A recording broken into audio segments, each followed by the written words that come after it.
All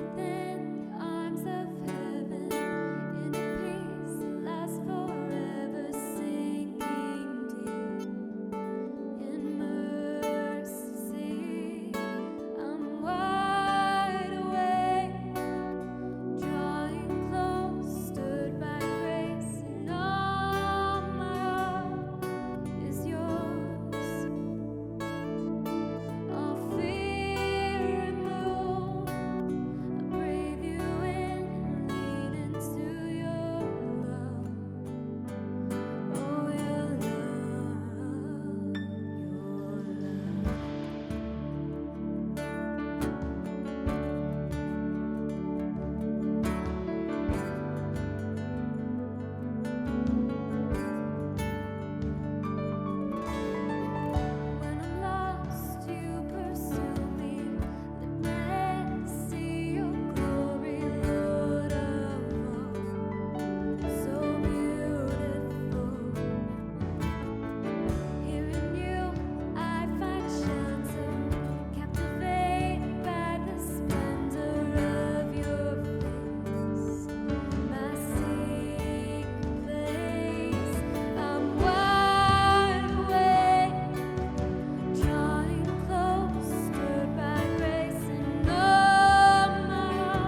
Welcome to Cross and Anchor. My name is Josh, and I am Emily. we are so glad to have you with us today. We have a little bit of a different setup, and we'll explain that in just a few moments. But before we do that, just really want to say how thankful we are that you're joining us. Yes. It wouldn't be the same without you, and we would love to be able to connect with you. So in the chat, there's going to be a link that pops up, and if you wouldn't mind just filling out that information, it gives us the opportunity to be able to just say hi. If you're interested in anything about the church, we'd love to get that to you, more information. And we really don't see this as just like something you watch, but something you're a part of. Yeah. And we'd love to be able to connect with you. Yeah. Also, today is our first worship night of the year. Yeah. Our first in-person service of the year.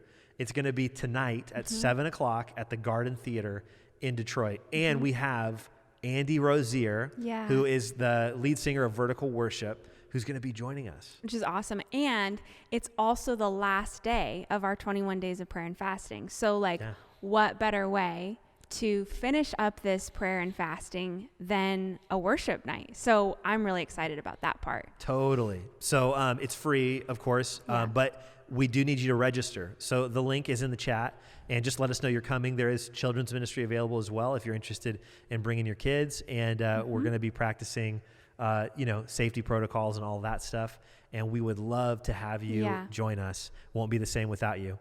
And lastly, next Wednesday, not this coming Wednesday, but the next one, February 3rd, is our first Wednesday team night that we do every first Wednesday of the month.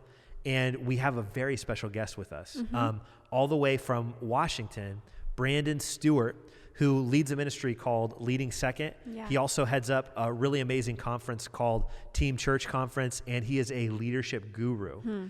And he's going to be with us in person here in Detroit, but we're going to be streaming this. And if you're interested in joining the team, or if you just want to grow in your leadership, maybe you're like, I just want to be a better leader, Brandon is going to speak directly into that, and there's going to be valuable content for you to be able to take part of. So tell us that you're interested. We'll get you the link. We're going to be streaming it on YouTube that night, and you don't want to miss it. It'll be at 7 o'clock, and I'm really, really excited for that. Yeah, same. Well, the reason that we have this unique setup today is because this is the first ever Cross and Anchor podcast.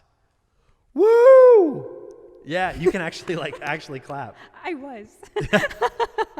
I didn't know what was happening.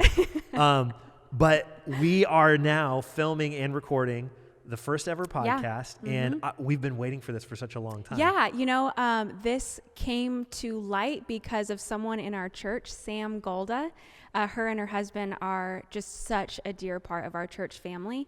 And the middle of last year, we were having a conversation, and she was telling me how, she's a mom on the go. And she was like, I really wish that I could listen to the messages, on the go, basically. I don't always have time to sit down and watch the video. And I thought, man, if there's ever anything that we can do to make the gospel more available to people, then we should totally do that. And so we started brainstorming a podcast, and I'm stoked. Yeah, I'm really, really excited for this. If you're interested in what is the podcast going to look like, what's it going to be like from week to week, I want to tell you a little bit about that. But before I do, want to just thank some of our incredible team. Yeah. Behind the camera, some people that you don't see. AJ Young, who is helping make this possible. Yeah. He's recording this. He's one of our most faithful people on our team.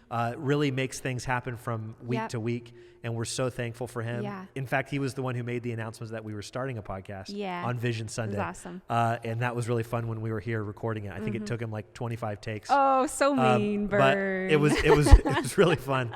But we're super, super thankful for AJ. We couldn't do this without him, and can't imagine doing this whole church without him. So thankful. Yep. And then another person that I'm going to mention later.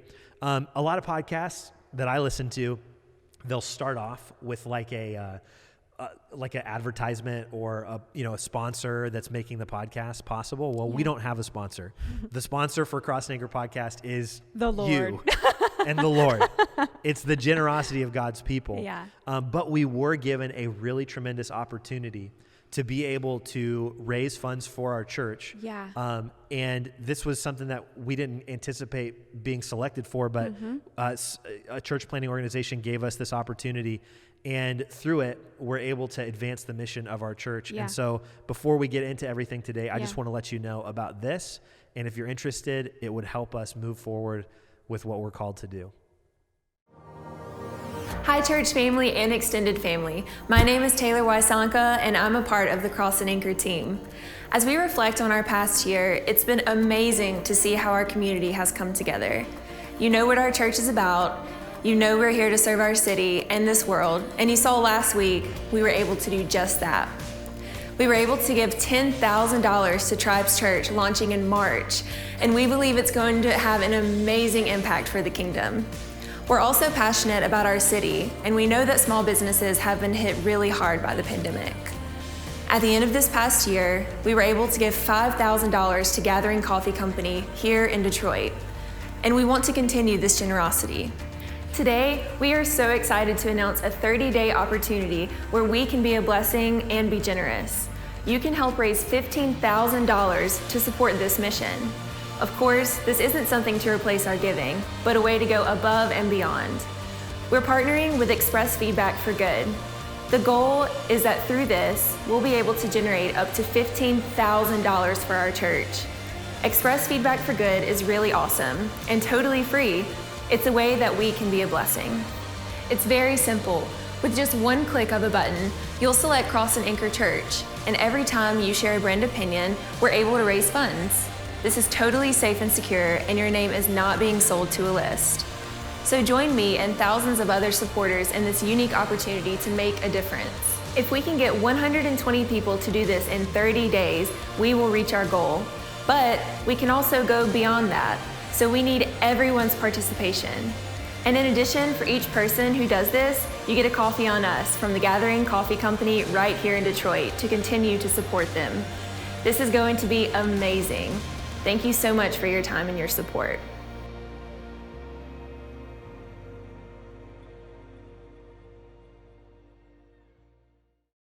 Awesome. So if you go to crossandanchor.church/100x, then you can sign up. It only takes about an hour, and it's free. Yeah, but the cool thing is that you have a whole 3 weeks to do 75 reviews. So you don't actually have to sit down and dedicate an hour. You can do it over, 3 weeks, which is awesome. Cause it's if you're sitting watching Netflix at night, just do some reviews. And Josh and I did some already. It's it's really fun to do. Yeah, really fun. And it'll help us a lot. Yep.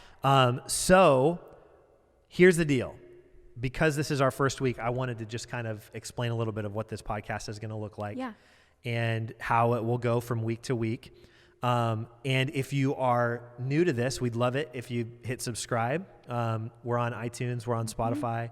And if this is content that encourages you, feel free to share it with others. We'd love to get the word out to as many people as possible. So the plan for this podcast is it's going to include the messages from the weekend at Cross and Anchor Church. So every Monday, you'll be able to get those messages and listen to them. But it's also going to have exclusive content where we dive into these messages on a more personal level. And about once a month, there will be a special episode like this one where we'll have conversations and we'll kind of just break the format. I love listening to messages, but there's something where, when you're sitting across the table from somebody and you're having a conversation, it just kind of brings a different light to things and it makes it more applicable to your life in certain areas. And so that's what these monthly episodes will do. Plus, we're also going to have special guests. Yeah. I can't wait for next month because we have some special guests speaking at Cross and Anchor Church, and then they're going to come and be on the podcast, which so good. I am excited for that. Prime Andy, content. Oh my gosh, it's going to be amazing. I'll let you know more who's coming later, and it also gives us a chance to broaden some of the topics that we talk about. When I prepare messages, sometimes I don't get all of the content into the message for one reason or another. And so it gives me a chance to maybe bring some things out that I couldn't on a weekend. And the intended audience for this is not just our church, although it's definitely for people who call Cross and Anchor their home, but this is for anybody. So if you're in Detroit or not, or if you go to our church or not, we still want this to be something that is helpful and a blessing to you. And now we're on YouTube as well, but YouTube's just visual. So now we have an audio format, and that's going to be great. And today we're going to discuss the messages from the Planted series. Awesome. I'm really excited about it. We're going to break each message down. We're going to talk about our personal experience with it. And we're going to be using our notebooks as a basis for our conversation, which is a great opportunity to say, do you even note? Like, do you take notes? I'm asking you out there listening to this, because if we didn't take notes, then there would be no opportunity to remember the things that we had learned and have a discussion. And so I just want to encourage you, when you listen on the weekends, like, don't just listen. If you have the opportunity, pen and paper is great. Totally. If you can't do that, writing on your phone is also a way to help remember it, but there's just something special about pen to paper. I feel like it helps you keep engaged in the message that you're listening to. And if you're like me, like, I even feel like I can have like a flow of creativity sometimes through my note taking. And so this is something that I feel like I kind of learned from our previous church. It was really a big thing to take notes. And I just think there's a lot of value when you see someone leaning into a message that way, that shows that you are ready to receive something. Yeah, for sure. And there's even a verse, I think it's in Habakkuk, and God says, write down the vision and make it plain. And if you don't write something down, the odds that you're going to forget it just increase exponentially. Yeah. So I encourage you, write stuff down. That's great. You just mentioned creativity. You're so creative. Oh, well, thank you. Yeah. If you didn't know, Emily is a big influence on the creative direction of our church. In fact, she is our creative director. And like some of the stuff that you see online, on social media, a lot of it comes from her, even our merch. So, and she's available to hire. No, I'm just kidding. Oh gosh, no, I'm not. Just kidding. She's also a mom of 2 kids and has a lot going on. But it's going to be fun because in this Planted series that we're going to talk about, we've made some kind of creative decisions, and there's reasons behind all of them. So I'm excited to talk about that. Yeah. We're going to dive into the Planted series, and we're going to talk about each message one at a time. And as we get into the first message, it was called Let's Get Botanical. Yeah. I feel like it's like a dance song. It's not like a phrase. It's like a song title. Oh yes. Oh yes. I don't know if that's how you intended it. I actually did. I meant it to be like, that song Let's Get Physical. It's like Let's Get Botanical. Okay, that was the sweet. idea. So yeah, if you felt like, I think that was a connection, that was. It was. Yeah. So before we jump into Let's Get wreck. Botanical, I just want to say thank you to Tommy Zilka. Because I don't know if you've watched any of the services on the weekend or you've seen them on YouTube, but they look so good. Yeah. And the bumper video that he created for Planted. Yeah, so great. So dope. I every week, like when I first saw the bumper video, I got even more excited. I'm like, I want to preach better. I think I texted him. I'm like, I got to up my game. It's awesome. And he's always like pushing things forward and not just content to make things like adequate, but make them excellent. Yeah. And I just am so thankful for Tommy. We couldn't do this without him. Yeah, agreed. So let's talk a little bit about the creativity behind some of this.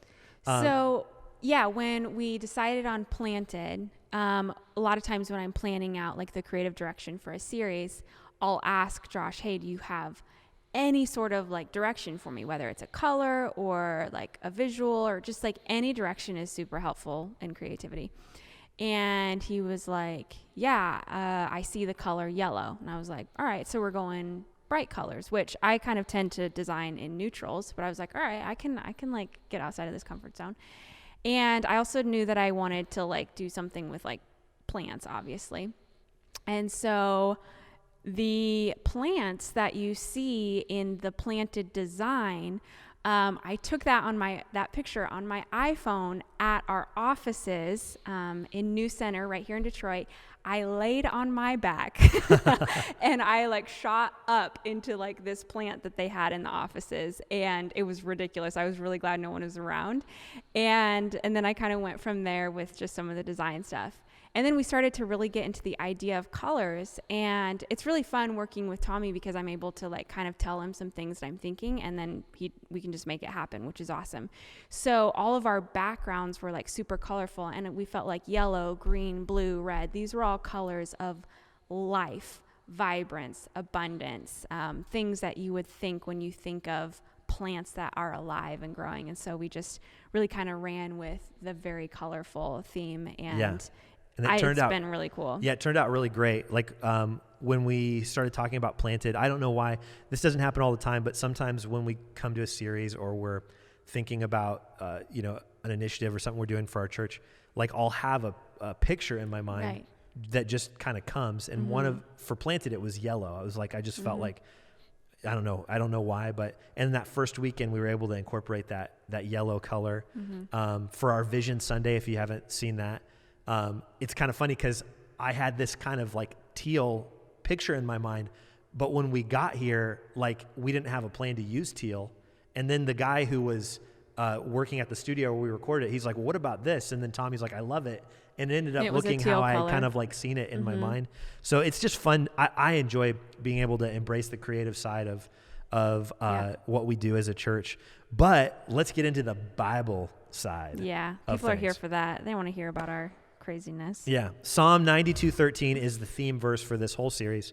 And it says, what does it say? 92:13? Yep. Yes. Yep. It says, they are planted in the house of the Lord. They flourish in the courts of our God. Yeah. So that was kind of the verse that was where everything else came from for this series. Yeah. And the whole idea for the series is that we're talking about what does it mean to be planted in God's house? Right.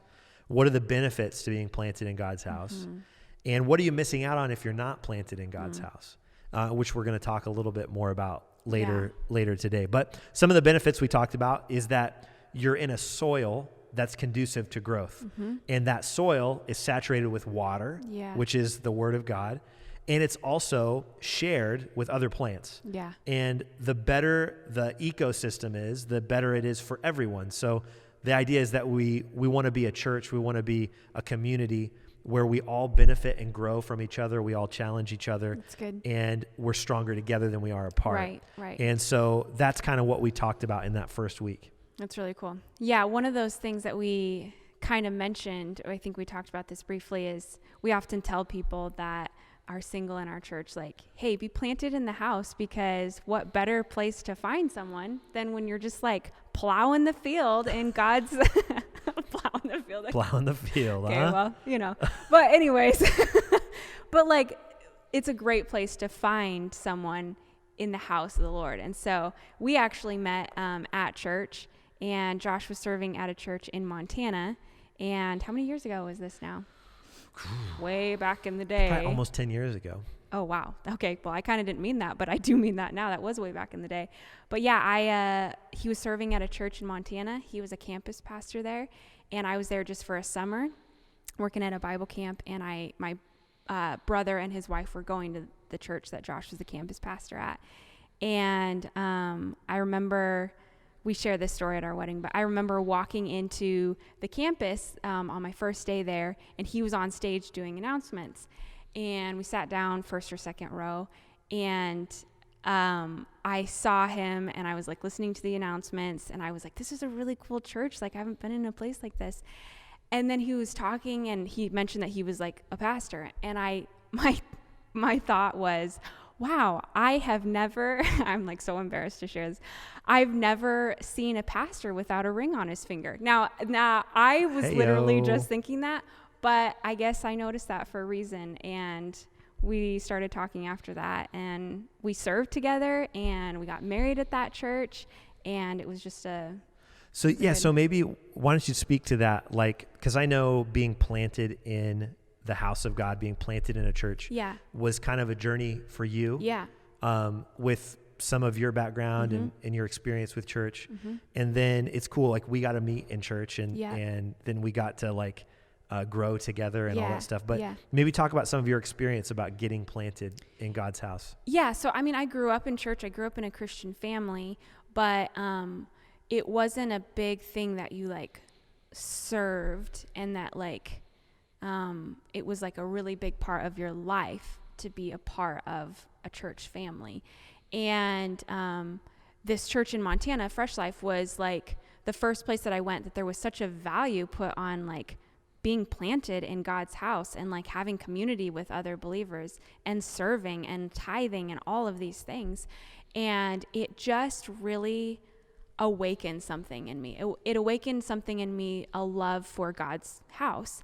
And not that I didn't have that before, it was just like a deeper, something that I knew I wanted to be a part of, which is funny. I had never, ever thought that I would marry a pastor.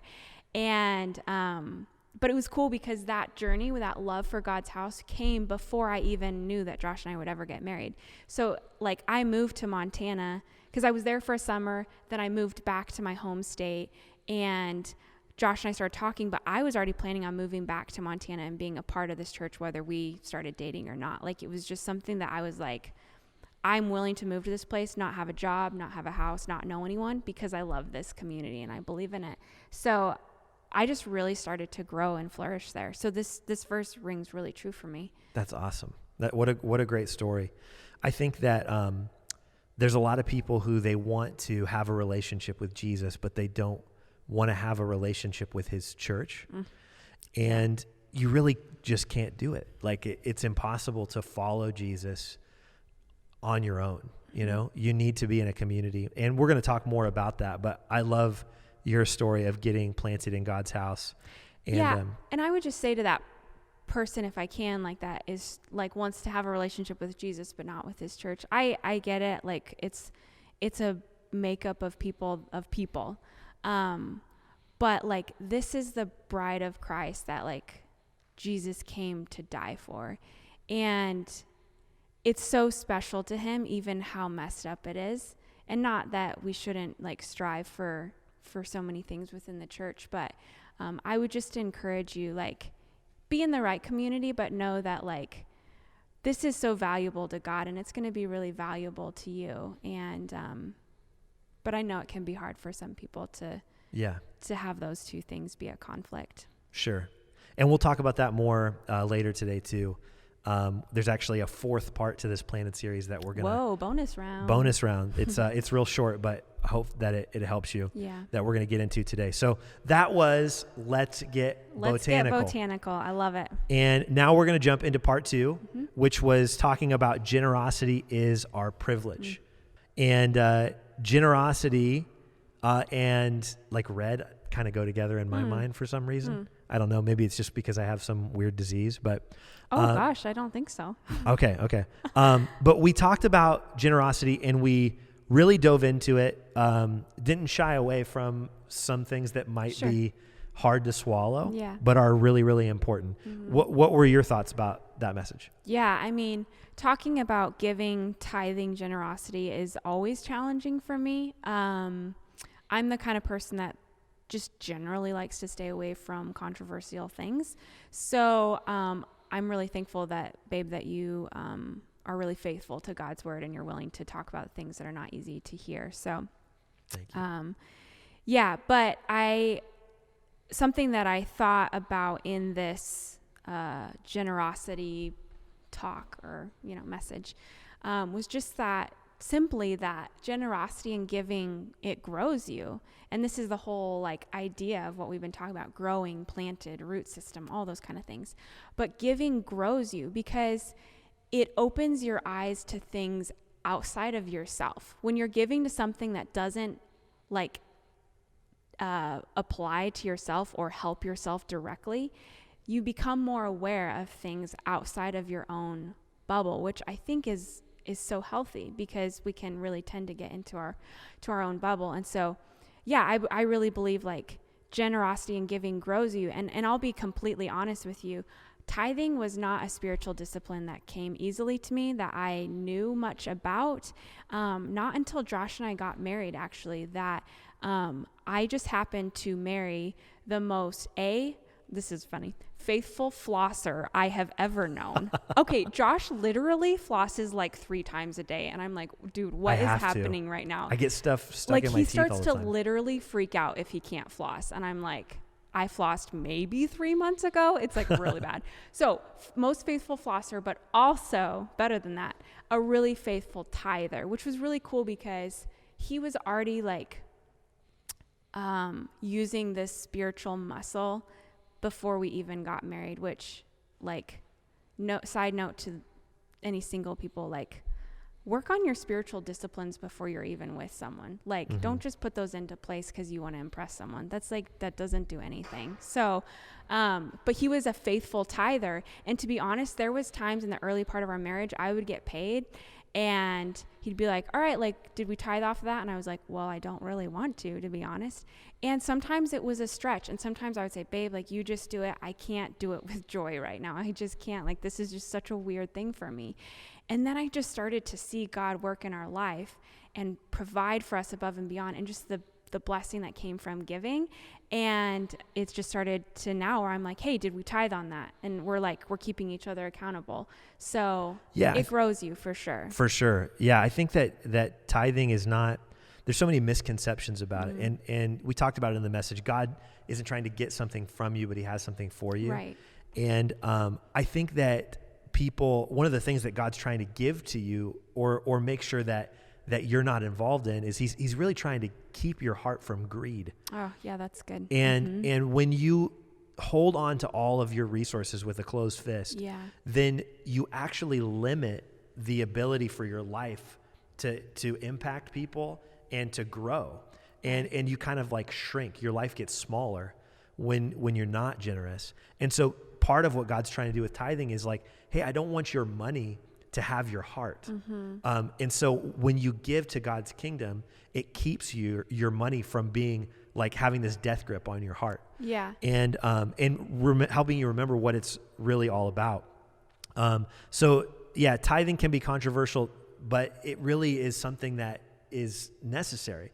And we talked about how tithing it's not like a magic number, but it's the training wheels of giving. It's like the floor, not the ceiling. Yeah. By any means. Something I just thought about is like, some of the people that I know like give the most, not like specifically like to our church, but just people that I know that are very generous are also the most joyful. Now that I'm thinking about this, if I start to think through this list of people in my head, like they just live with this lightness and freedom, and not that our joy is attached to our money, but I also think that like keeping an open hand on something that is that precious just gives you such a deep-seated trust that God is going to take care of you. And that gives you so much joy and peace in life. For sure. And I couldn't agree with you more. One of the things that we talked about was that verse in Malachi 3:10 that says, bring the full tithe into the storehouse so that there may be food in my house, and test me in this. Yeah. It's the only time God says to test him in the Bible. Right. And see if I won't open up the windows of heaven and pour blessing out into your life.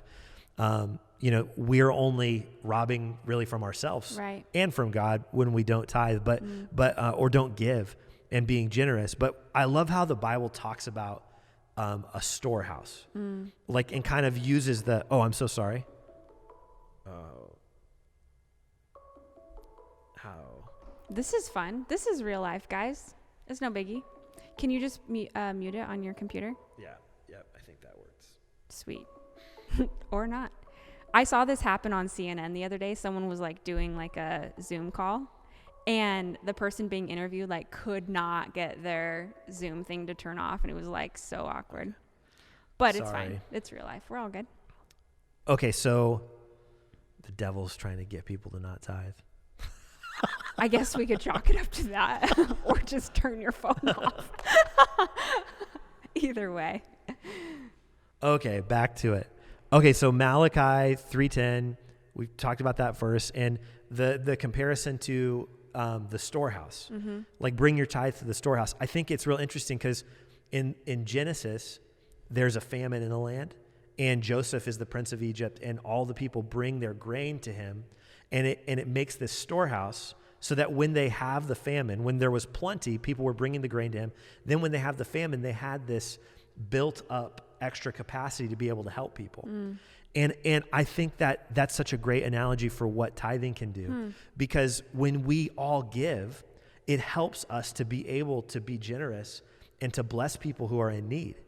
And so because of people's giving, our church is able to step in and help like small businesses, to help churches get started, to help people who are hurting. Like there's been people that we've helped that have been really hit hard by the pandemic that we don't talk about on a weekend and make a big deal of, but we've really helped them be able to survive. And that's all because of the generosity of God's people. And I just think that is such an amazing thing, and something that is so much better when we all do it together, because we have such a bigger impact. And we're called to be the storehouse, and we just want to be a generous church. 100%. And we talked how generosity isn't just about finances. Like it definitely includes it. It's not like it doesn't include it, but there's other ways to be generous too. Like, we don't all have maybe the same amount. It's not about equal amounts. It's about equal sacrifice. And so we can all give something, but, maybe for some of us, we're able to help in ways that, we can serve.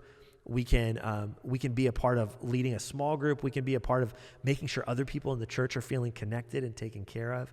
I think sometimes people think like that's our job, and to an extent, yes, but like really it's all of our jobs to love and care for the people in our church. And so I love the idea of just being a generous church in every area. So that was week 2. Let's jump into last week's message, which was talking about bearing fruit, London's fruit. Yeah, we were working with the wooden fruit from London's kitchen. Yeah, which was great. Yeah, it was just as hard to pretend to eat as I don't even know what I'm saying. It's wood. Yeah, it was made out of wood. You can't eat it. Totally. Okay, so John 15. I know you had some thoughts on this whole thing, because we really just scratched the surface of that passage. We focused on bearing fruit, but I remember I read a devotional by a guy named Andrew Murray. It's called Abide in Christ. It's a great devotional if you're ever looking to read something every day that's going to really help you for, I think it's 40 days.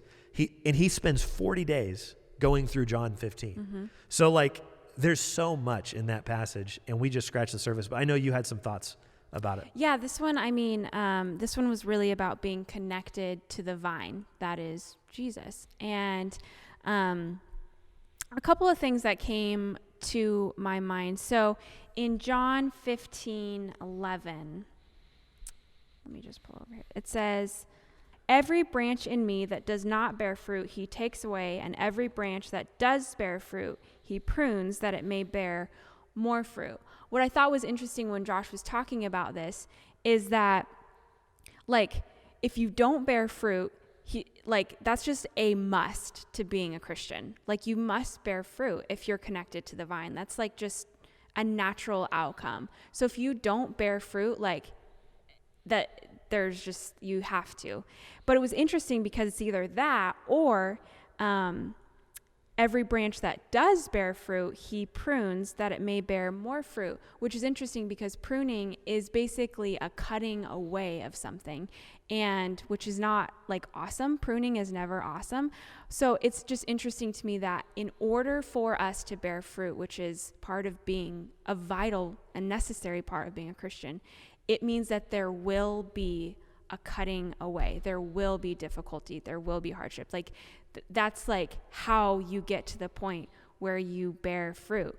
And I think like that can be overwhelming knowing that, but it's also like very, in my opinion, it's very like loving of God to tell us that, to make us aware that this is how it is. Like it's not easy, but it's so necessary to bear fruit. And I just think that like that's so important because this whole idea of bearing fruit is I just feel like it's really good to be able to recognize fruit in people because that just really shows you where they're at. And the Bible talks so much about how to recognize that fruit. What does that look like? And sometimes fruit goes bad and you have to like deal with that too. But just to know that there is a pruning process, like that's just a part of being a Christian. So we don't have to like run away when it gets hard, even though I know it's easy to. But like it's said to us that process will happen. Yeah, and I remember you talking about when we were kind of getting ready for the podcast, you were talking about fruit doesn't happen overnight. Yeah, so It's a I process. wrote down this quote: "The day you plant the seed is not the day you eat the fruit." Like this takes so much time. I need a sound effects machine Yeah, we'll have AJ put that next in. time. Ba-ding! Or like something ridiculous like that. London would love it. She'd be like, beep, beep. She would do something like that. But no, truly, like, I feel like it's important for us, and I'm saying us as in we were just having this conversation, millennials. If you're listening, millennial, listen to me. No, I just feel like we are not the most faithful, and we're not the most like stick it out when it gets hard generation.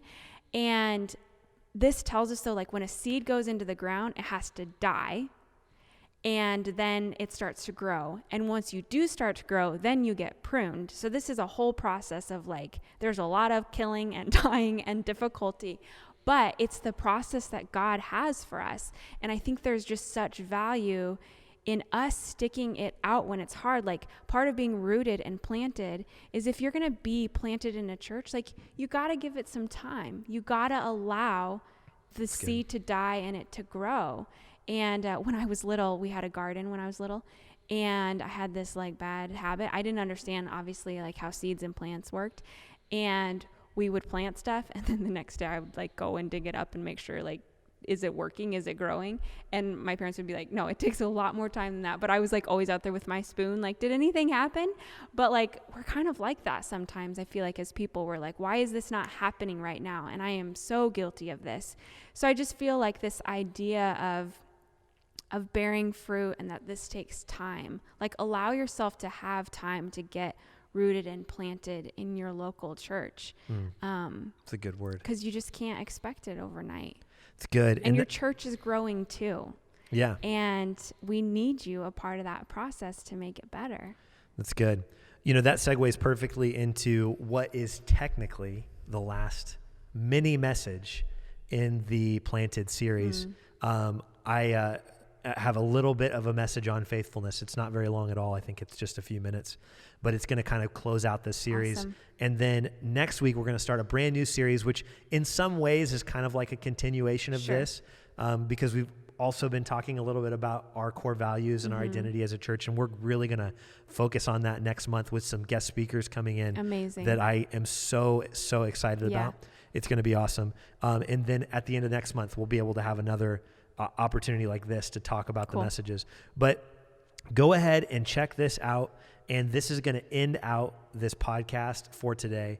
We love you so much and can't wait to see you again next weekend. Love you guys.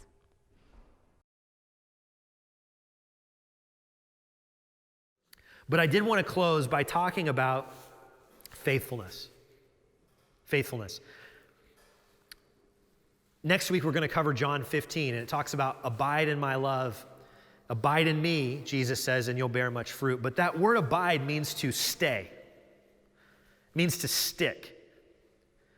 It means to be planted and rooted somewhere. Now, I think sadly, abiding is something that is not really cherished or treasured in our culture or elevated. We don't like the idea of having to commit and to stay in one place for a long time. We're mobile, we're moving, we're here and we're there. We're able to do whatever we want on our own time frame and our own schedule, and we don't really value being abiding or being faithful. Faithfulness is not sexy. Flashiness is, but it's overrated. Faithfulness is underrated. And I want to challenge you this year. Would you consider and would you commit to being planted in God's house? You know, we all know about people who are church hoppers, right? They're at one church and then they're at another and then they're at another, and they kind of bounce around from place to place. And I wanted to just open up a little bit of the scripture today and look at somebody who was a church hopper in the Bible and how that really enhanced and blessed their life. You ready? If you've got a Bible, open it up to nowhere. It's not in there. There's no story of a person who just bounces around from place to place and experiences the blessing of God. But there is a lot of stories about people who were faithful and God used them. That's why Psalm 37, one of the most famous verses in the Bible, delight yourself in the Lord and he'll give you the desires of your heart. Did you know that the verse right before that most people don't quote, says, trust in the Lord and do good, dwell in the land and cultivate faithfulness. Then it says, delight yourself in the Lord and he'll give you the desires of your heart. God giving you the desires of your heart is a direct byproduct of being faithful and blooming where you're planted. And so I just wonder if you would be defined as someone who's faithful. I wonder if you would be defined as somebody whose roots have gone deep through thick and thin, because listen, churches go through seasons and some are better than others.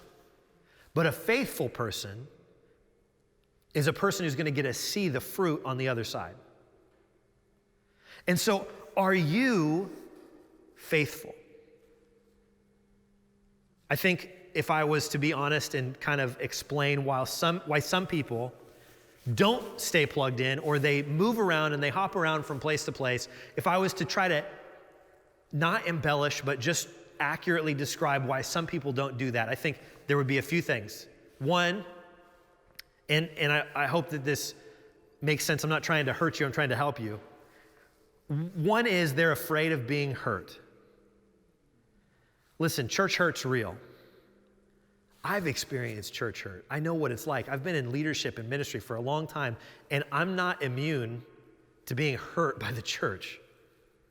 I've experienced some stuff that a lot of people would not like. So I know what that means. So some people have been hurt. Some people feel like, I want to get plugged in, but I'm just not noticed. Or my gifts and my talents aren't being used. Or some people are like, it's just not that important to me.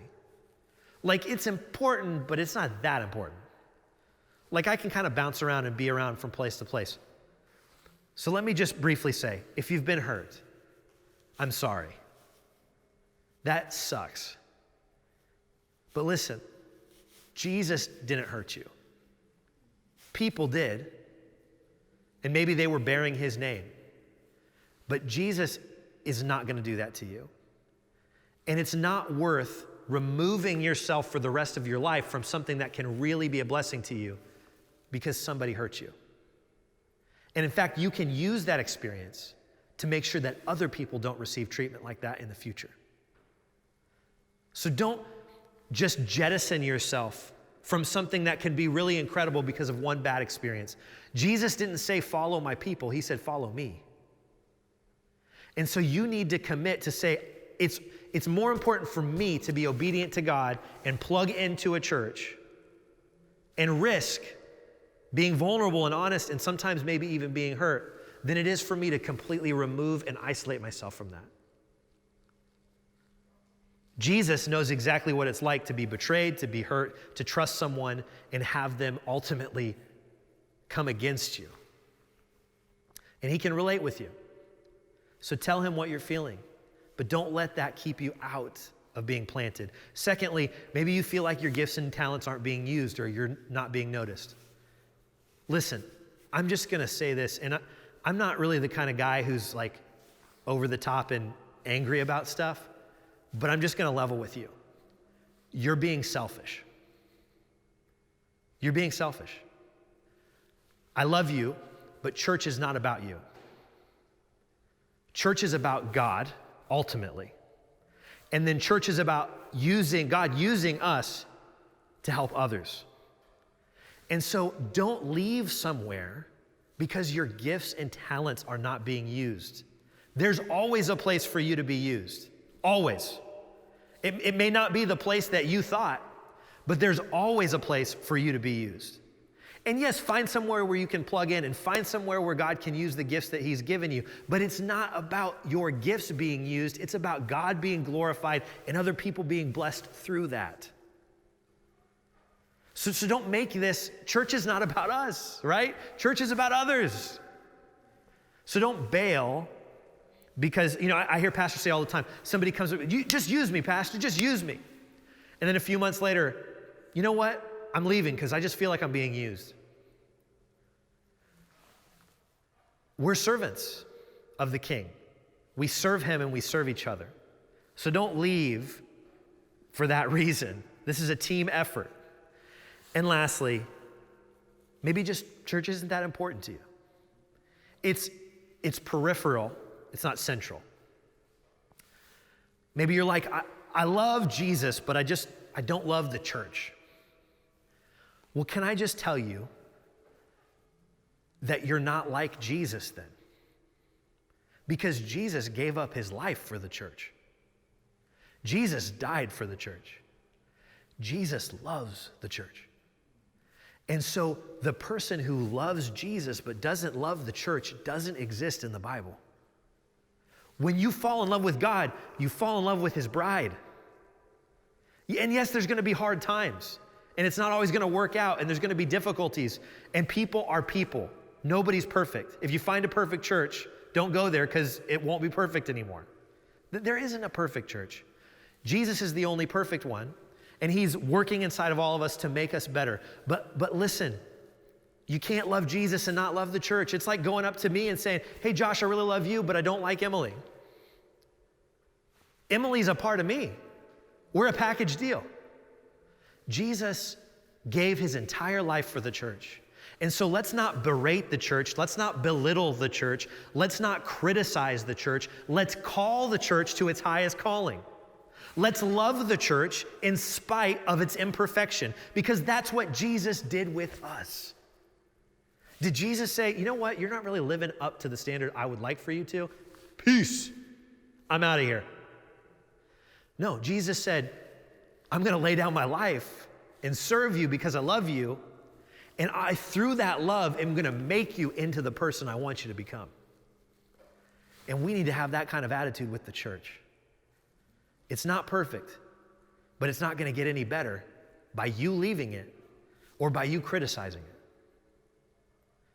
Let's be the church. Let's be faithful. Let's abide this year, and let's watch the fruit that God bears as a result. Love you, church. I'm excited to see what God's going to do in 2021 through Cross and Anchor. This is going to be, I really believe this, I'm not just saying this is going to be our best year yet. We're going to see more people come to know Christ. We're going to see more reach with the influence that God's giving us. We're going to see deeper roots go down. We're going to see our church not just grow in numbers, but grow in depth. And we're going to see God use us like never before if we'll be planted in the house of the Lord.